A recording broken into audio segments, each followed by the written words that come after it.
ಅಷ್ಟಕ್ಕೂ ಶ್ರವಂತಿಗೆ ಮನೇಲಿ ಏನ್ ಕೆಲಸ ಇದೆ ಹೇಳು? ಜೊತೆಲಿ ಬರ್ತಾಳೆ ಬಿಡು.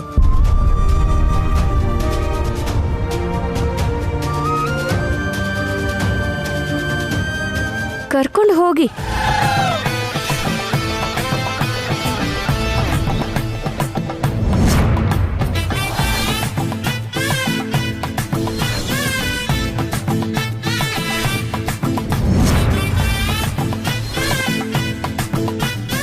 ಬೇಕು ಅಂತ ಹೇಳ್ತಾ ಇದ್ದಾಳ ಇಲ್ಲ ನಿಜವಾಗ್ಲೂ ಹೇಳ್ತಾ ಇದ್ದಾಳ? ಅರ್ಥನೇ ಆಗ್ತಿಲ್ವಲ್ಲ. ಅಷ್ಟಕ್ಕೆ ಇವಳು ಇಂಟೆನ್ಷನ್ ಏನು?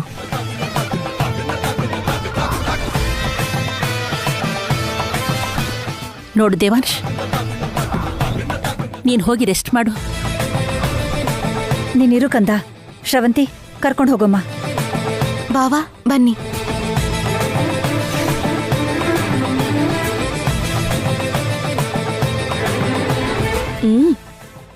ಕರ್ಕೊಂಡು ಹೋಗಿ, ಕರ್ಕೊಂಡು ಹೋಗಿ.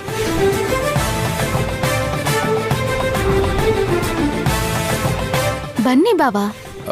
ಏನ್ ಬೇಕಾಗಿಲ್ಲ, ನಾನೇ ಹೋಗ್ತೀನಿ.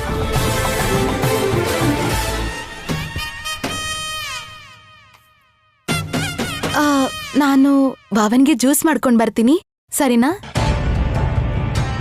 ನೀನಿರಮ್ಮ. ಬೆಳಿಗ್ಗೆ ದೋಸೆ ಮಾಡಕ್ಕೆ ಹೋಗಿ ಕೈ ಸುಟ್ಕೊಂಡೆ, ಈಗ ಜ್ಯೂಸ್ ಮಾಡಕ್ಕೆ ಹೋಗಿ ಬೆರಳು ಕಟ್ ಮಾಡ್ಕೊಳ್ತೀಯಾ? ಮದುವೆಗೆ 3 ದಿವಸ ಉಳಿದಿದೆ. ಅಲ್ಲಿವರೆಗೂ ಅಡಿಗೆ ಮನೆಯಿಂದ ದೂರ ಇರೋದೇ ಒಳ್ಳೇದು. ಅಮ್ಮ ಜಾನಕಿ, ಜ್ಯೂಸ್ ನೀನ್ ಮಾಡಮ್ಮ. ಸರಿ, ಕೊಡ್ತೀನಿ ಅಜ್ಜಿ.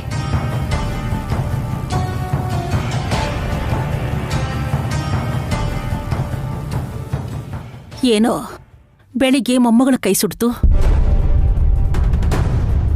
ಈಗ ನನ್ನ ಮೊಮ್ಮಗನ ಕೈಗೆ ಏಟಾಯ್ತು. ಮದ್ವೆಗೆ ಮುಂಚೆ ಈ ಅಪಶಕನ ನೋಡ್ತಾ ಇದ್ರೆ ಭಯ ಆಗ್ತಾ ಇದೆ. ನೋಡಿ ಅತ್ತೆ, ಸಣ್ಣ ಸಣ್ಣ ವಿಷಯಕ್ಕೆ ಅಪಶಕನ ಅಂದ್ರೆ ಹೇಗೆ? ಏನೂ ಆಗಲ್ಲ. ನಾವ್ ಅನ್ಕೊಂಡ ಹಾಗೆ ಮದ್ವೆ ಆಗತ್ತೆ. ಅವರಿಬ್ರು ಸಂತೋಷವಾಗಿರ್ತಾರೆ.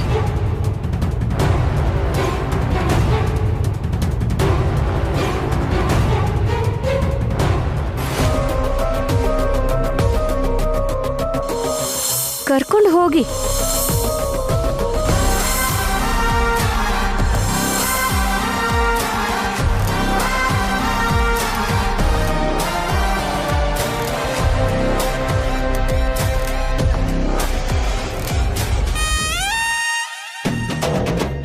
ಜ್ಯೂಸ್ ತಗೊಳ್ಳಿ.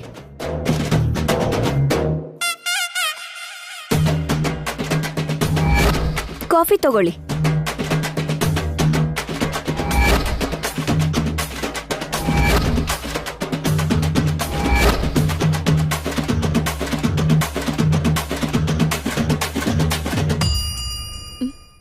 ತಗೊಳ್ರಿ.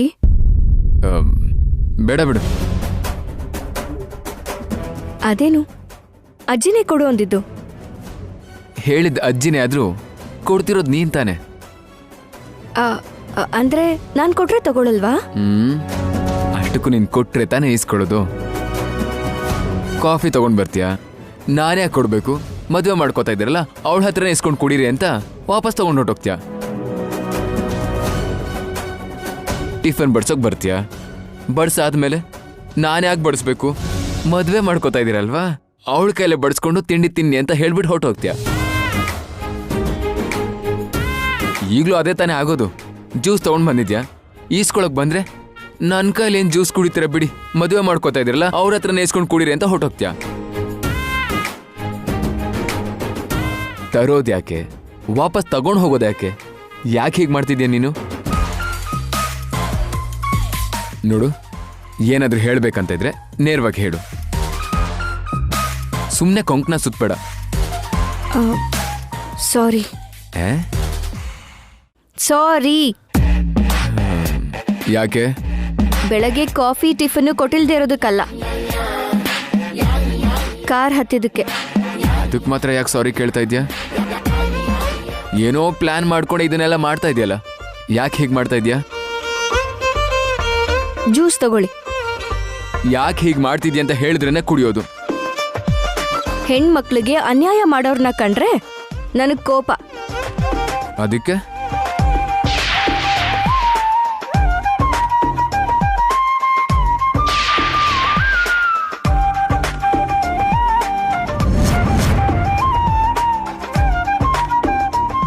ಏಯ್ ಯಾಕೆ ಹಾಗೆ ನೋಡ್ತಾ ಇದ್ಯಾ?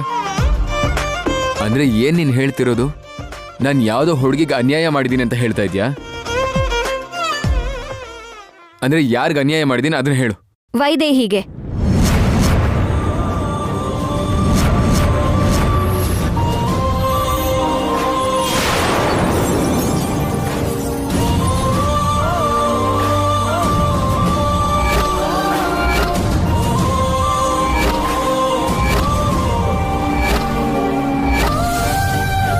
ವೈದೇಹಿಗ?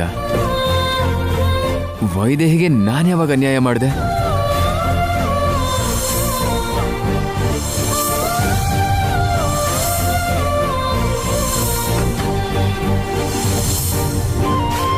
ವೈದೇಹಿಗೂ ಇವಳಿಗೂ ಇರು, ಅಷ್ಟಕ್ಕೂ ವೈದೇಹಿಗೂ ನಿನಗೂ ಏನ್ ಸಂಬಂಧ?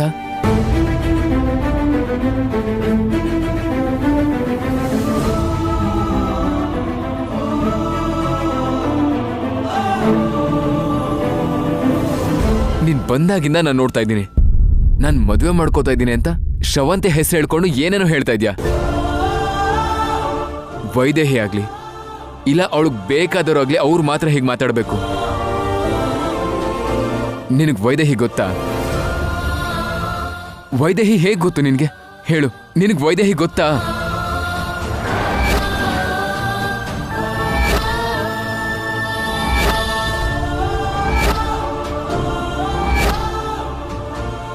ನಾನೇ ವೈದೇಹಿ.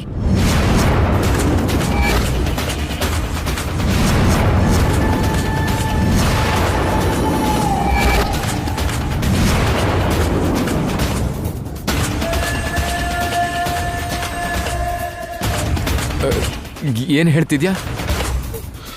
ಇವಾಗ ನೀವೇ ಹೇಳ್ತಿದ್ದೀರಲ್ಲ, ವೈದೇಹಿ ಆಗ್ಲಿ ಅಥವಾ ವೈದೇಹಿಗೆ ತುಂಬಾ ಬೇಕಾಗಿರೋರು ಮಾತ್ರನೇ ಹೀಗ್ ಮಾತಾಡ್ತಾರಂತ. ನಾನ್ ವೈದೇಹಿಗಂತೂ ಏನೂ ಅಲ್ಲ. ಅಂದ್ಮೇಲೆ ನಾನೇ ವೈದೇಹಿ ಅಲ್ವಾ? ನಾನು ಸೀರಿಯಸ್ ಆಗಿ ಕೇಳ್ತಾ ಇದ್ದೀನಿ. ನಾನು ಸೀರಿಯಸ್ ಆಗಿ ಹೇಳ್ತಿದ್ದೀನಿ. ಒಂದು ಹೆಣ್ಣು ಹುಡುಗಿಗೆ ಅನ್ಯಾಯ ನಡೆದಿರೋದನ್ನ ತಿಳ್ಕೊಂಡು ಕೇಳೋದಕ್ಕೆ ಯಾವುದೇ ಹುಡುಗಿ ಆದ್ರೂ ಸಾಕು. ಯಾವ ಸಂಬಂಧ ಇರೋ ಅವಶ್ಯಕತೆನೂ ಇಲ್ಲ. ಅಷ್ಟೊತ್ತಿಂದ ಅನ್ಯಾಯ ಅನ್ಯಾಯ ಅಂತ ಹೇಳ್ತಾನೆ ಇದೆಯಲ್ಲ, ನಾನು ಮಾಡಿದ ಅನ್ಯಾಯ ಆದ್ರೂ ಏನು? ಇದನ್ನು ಮೀರಿ ಇನ್ನೇನ್ ಮಾಡ್ಬೇಕು? ಅಜ್ಜಿನೇ ಹೇಳಿದ್ರು. ನೀವು ವೈದೇಹಿ ಪ್ರೀತಿಸ್ತಿದ್ರಂತಲ್ಲ, ಅವಳಂದ್ರೆ ತುಂಬಾ ಇಷ್ಟ ಇದೆಯಂತಲ್ಲ. ಮತ್ತೆ ಅವಳು 6 ತಿಂಗಳಿಂದ ಕಾಣಿಸ್ದೇ ಹೋದ್ರೆ ಏನ್ ನಡೀತು? ಎಲ್ಲಿದ್ದಾಳೆ? ಹೇಗಿದ್ದಾಳೆ? ಏನನ್ನೂ ಯೋಚನೆ ಮಾಡ್ದೆ ಇನ್ನೊಂದ್ ಮದ್ವೆಗೆ ರೆಡಿ ಆಗಿದ್ದೀರಂತಲ್ಲ, ಇದು ಅನ್ಯಾಯ ಅಲ್ವಾ? ಅಷ್ಟಕ್ಕೂ ಅವಳಿದ್ದಾಳ ಇಲ್ವಾ ಅಂತ ಯೋಚನೆ ಮಾಡಿದ್ದೀರಾ? ಇಲ್ಲ ಅಂತ ಹೇಳ್ಬೇಡ.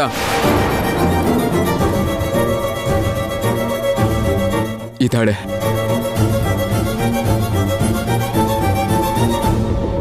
ನನ್ ಸುತ್ತಮುತ್ತ ಇಲ್ಲೇ ಎಲ್ಲೋ ಇದ್ದಾಳೆ.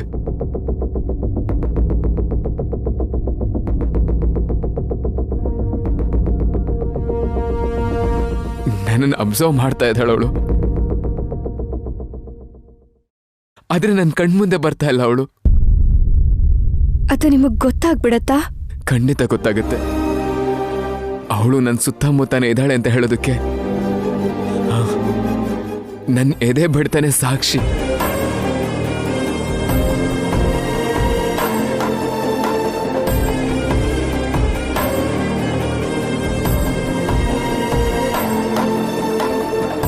ಇನ್ನೂ ಉಳ್ಕೊಂಡ್ರೆ ಇಷ್ಟ ಇರೋ ತರ ಮಾತಾಡ್ತಿದ್ದೀರಲ್ಲ, ಅಂದ್ಮೇಲೆ ಅವಳ ಬಗ್ಗೆ ಯೋಚನೆ ಮಾಡ್ದೆ ಯಾಕೆ ಮದ್ವೆಗೆ ಒಪ್ಕೋತಿದ್ದೀರಾ? ಯಾಕೆ ಮಾಡ್ಕೋಬಾರ್ದು? ಅಷ್ಟಕ್ಕೂ ನಡೆದಿದ್ದೇನು ಅಂತ ಗೊತ್ತಾದ್ರೆ ಇಷ್ಟು ದಿನ ಯಾಕೆ ಮದ್ವೆ ಆಗಿಲ್ಲ ಅಂತ ನೀನೇ ಹೇಳ್ತೀಯ. ಈ ಶ್ರವಂತಿ ಯಾರು ಗೊತ್ತಾ? ನನ್ನ ಅತ್ತೆ ಮಗಳು. ಚಿಕ್ಕ ವಯಸ್ಸಲ್ಲೇ ನಿಮ್ಮಿಬ್ರು ಮದುವೆ ಆಗಿ ಹೋಗಿದೆ. ಅವಳು ನಿನ್ನ ಹೆಂಡತಿ ಅಂತ ಹೇಳಿದ್ರು. ಆದರೆ ಯಾವತ್ತೂ ನಾನು ಅದನ್ನು ಒಪ್ಪಿರಲಿಲ್ಲ. ಆಗ ನಡೆದಿದ್ದ ಮದುವೆಗೆ ಯಾವ ಬೆಲೆನೂ ಇಲ್ಲ ಅಂತ ನಾನು ಅದಕ್ಕೆ ಒಪ್ಪಿರಲಿಲ್ಲ. ಯಾಕಂದ್ರೆ ವೈದೇಹಿಗೆ ಬಿಟ್ರೆ ಬೇರೆ ಇನ್ಯಾರಿಗೂ ನನ್ನ ಜೀವನದಲ್ಲಿ ಜಾಗ ಇಲ್ಲ. ಇರ್ಲೂಬಾರ್ದು ಅಂದ್ಕೊಂಡಿದ್ದಕ್ಕೋಸ್ಕರ ಈ ವಿಷಯವಾಗಿ ನಮ್ಮಮ್ಮ ಸತ್ತು ಹೋಗ್ತೀನಿ ಅಂತ ಹೆದರಿಸಿದಾಗ್ಲೂ ಕೂಡ ಏನೋ ಆವೇಶದಲ್ಲಿ ಹೇಳಿರ್ತಾರೆ, ಅರ್ಥ ಮಾಡ್ಕೋತಾರೆ ಬಿಡು ಅಂತ ಮದುವೆಗೆ ಒಪ್ಕೊಂಡಿರ್ಲಿಲ್ಲ. ಆದ್ರೆ ವೈದೇಹಿ ಏನ್ ಮಾಡಿದ್ಲು ಅಂತ ಗೊತ್ತಾ? ಅತ್ತೆ ಮಾವನ್ಗೋಸ್ಕರ ನೀವ್ ಈ ಮದುವೆ ಮಾಡ್ಕೊಳ್ಳೇಬೇಕು ಅಂತ ಹಠ ಮಾಡಿದ್ಲು.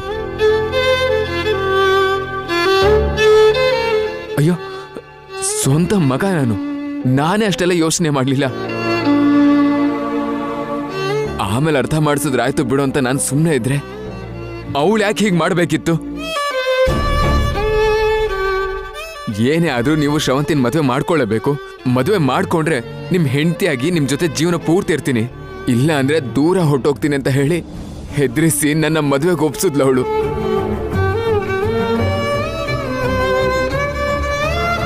ದಾರಿ ಕಾಣದೆ ಮದುವೆಗೆ ಒಪ್ಕೊಂಡ್ರೆ ಸರಿಯಾಗಿ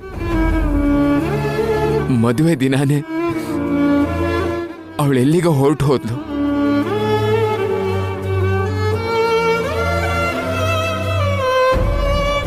ಆರು ತಿಂಗಳಾಗ್ತಾ ಬಂತು. ನನ್ನ ಕಣ್ಣಿಗೆ ಕಾಣಿಸ್ದೇನೆ ಎಲ್ಲೋ ಬಚ್ಚಿಟ್ಕೊಂಡು ನನ್ನನ್ನ ಕಾಡ್ತಿದ್ದಾಳೆ.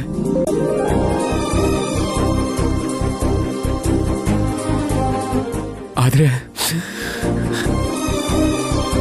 ಎಲ್ಲಿದ್ದಾಳೆ ಅಂತಾನೆ ಗೊತ್ತಾಗ್ತಿಲ್ಲ.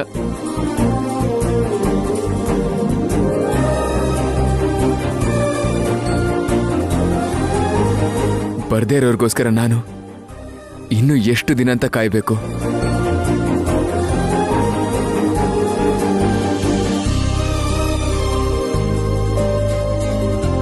ನಾನು ಒಂಟಿಯಾಗಿರೋದ್ರ ಬಗ್ಗೆ ಗಮನ ಕೊಡದೆ ನನ್ನ ಅಪ್ಪ ಅಮ್ಮನ್ನ, ನನಗೋಸ್ಕರ ಎದುರು ನೋಡ್ತಾ ಇರೋ ಶ್ರವಂತಿನ ಇನ್ನೂ ಎಷ್ಟು ದಿನ ಕಾಯಿಸ್ಬೇಕು?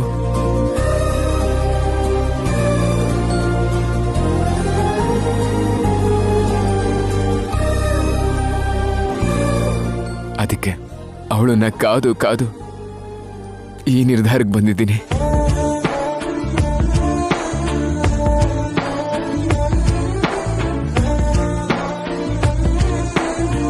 ಇವಾಗ ಹೇಳು, ನಾನು ಮಾಡಿದ ತಪ್ಪಾ?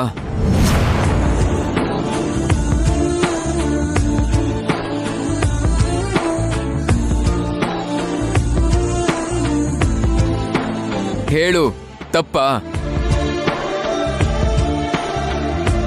ತಪ್ಪಲ್ಲ ತಾನೆ? ತಪ್ಪಲ್ಲ.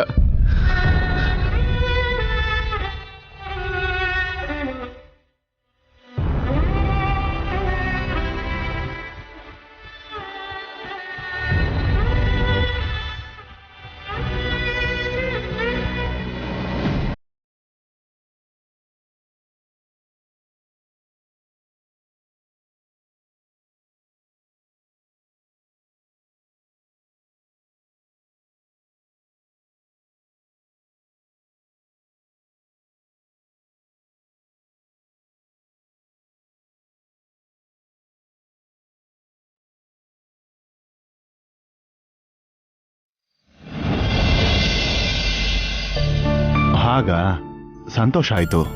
ಅವ್ರು ಬರ್ತಿದ್ದ ಹಾಗೆ ನಾನೇ ಆಶ್ರಮಕ್ಕೆ ಬಂದು ಭೇಟಿ ಆಗ್ತೀನಿ. ಹಾಗೆ ಆಗ್ಲಿ. ಯಾರ ಜೊತೆ ಮಾತಾಡ್ತಾ ಇದ್ರಿ? ಆಶ್ರಮದಿಂದ ನಮ್ಮ ಗುರುಗಳ ಶಿಷ್ಯ ಫೋನ್ ಮಾಡಿದ್ರು ಕೌಸಲ್ಯ. ಗುರುಗಳು ಹಿಮಾಲಯದಿಂದ ವಾಪಸ್ ಬರ್ತಿದಾರಂತೆ.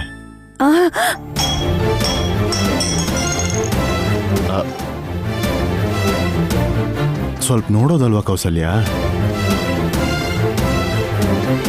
ನಾನಿನ್ನೂ ಗ್ಲಾಸ್ನ ಹಿಡ್ಕೊಳ್ಳೇ ಇಲ್ಲ, ಆಗ್ಲೇ ಬಿಟ್ಬಿಟ್ಟಿಯಲ್ಲ. ಹಿಡ್ಕೊಂಡಿದ್ದೀರಾ ಅನ್ಕೊಂಡೆ ರೀ.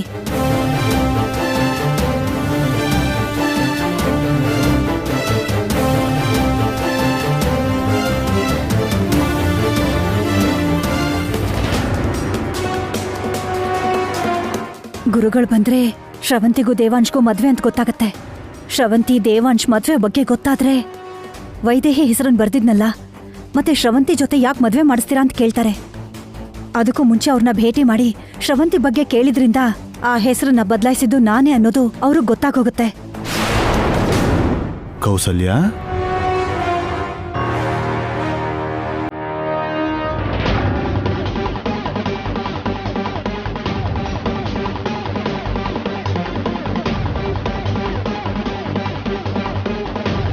ಏನಾಯ್ತು ಕೌಸಲ್ಯ? ಏನು ಯೋಚನೆ ಮಾಡ್ತಿದ್ಯಾ? ಏನು ಇಲ್ಲ ರೀ, ಗುರುಗಳು ಬರ್ತಾರೆ ಅಂತ ಹೇಳಿದ್ರಲ್ಲ, ಯಾವಾಗ ಬರ್ತಾರೆ? ಮದುವೆ ಹಿಂದಿನ ದಿನಾನೇ. ವಧುವರರನ್ನ ಆಶೀರ್ವಾದ ಮಾಡೋದಕ್ಕೆ ಅವ್ರ ಮನೆಗೆ ಬರ್ತಾರಂತೆ.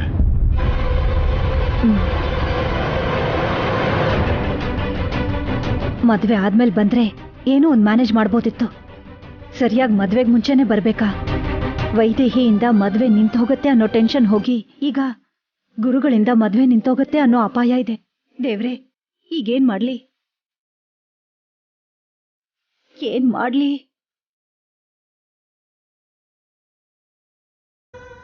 ಏನಾಯ್ತು ಕೌಸಲ್ಯ? ಯಾವ್ದ್ರ ಬಗ್ಗೆನೂ ಚಿಂತೆ ಮಾಡ್ತಿರೋ ಹಾಗಿದೆ. ಏನೂ ಇಲ್ಲ ರೀ, ಏನೂ ಇಲ್ಲ. ಹಾಲ್ ಕೆಳಗಡೆ ಚೆಲ್ಲೋಯ್ತಲ್ಲ, ಹೋಗಿ ತಗೊಂಡ್ ಬರ್ತೀನಿ.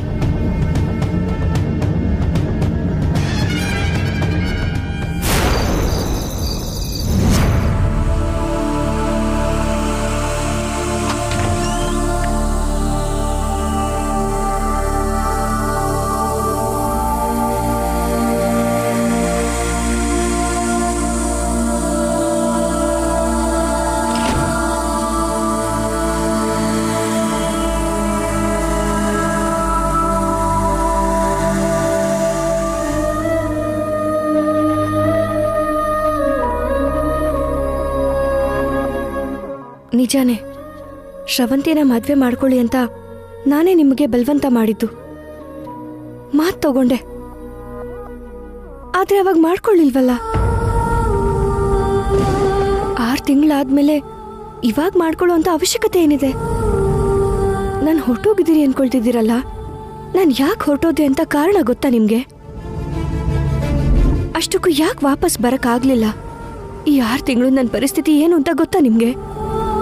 ಏನನ್ನು ತಿಳ್ಕೊಳ್ದೆ ಬರ್ಲಿಲ್ಲ, ನನಗಿಷ್ಟ ಇಲ್ಲ ಅಂತ ನೀವೇ ನಿರ್ಧಾರ ಮಾಡ್ಕೊಂಡ್ರೆ ಹೇಗ್ರಿ? ಅವತ್ತೇ ಮತ್ತೆ ಬಂದಿದ್ದೆ, ಆದ್ರೆ ಬರೋಷ್ಟೊತ್ತಿಗೆ ನಿಮ್ಮನ್ನ ಶ್ರವಂತಿ ಜೊತೆ ನೋಡ್ದೇ ಇರುವಂತ ಪರಿಸ್ಥಿತಿಲಿ ನೋಡ್ದೆ. ಇನ್ನು ಏನ್ ಅನ್ಕೊಳ್ಳಿ, ನೀವೆಷ್ಟೇ ಸಿಟ್ಟಲ್ಲಿ ಮಾತಾಡಿದ್ರು ಕೂಡ ನಿಮ್ಮ ಆಲೋಚನೆ ತಪ್ಪು. ನಿಮ್ಮ ಮೇಲೆ ನನ್ನ ಕೋಪ ಹಾಗೆ ಇದೆ. ಅದು ಅಲ್ಲದೆ ಇವತ್ತು ನನ್ನಿಂದ ನಿಮಗೆ ಆಕ್ಸಿಡೆಂಟ್ ಬೇರೆ ಆಯ್ತು, ಅದಕ್ಕೆ ಇವಾಗ ಬಂದೆ.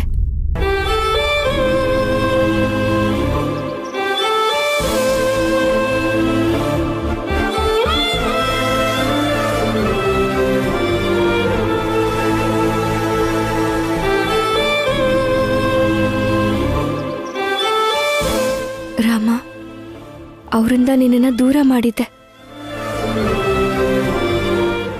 ಅವ್ರಿಗೆ ತೊಂದರೆ ಆಗೋಯ್ತು. ನೀನು ಅವ್ರ ಜೊತೆನೇ ಇರು, ಯಾವ ಅಪಾಯನೂ ಆಗದಿರೋ ಹಾಗೆ ಹುಷಾರಾಗಿ ನೋಡ್ಕೊ.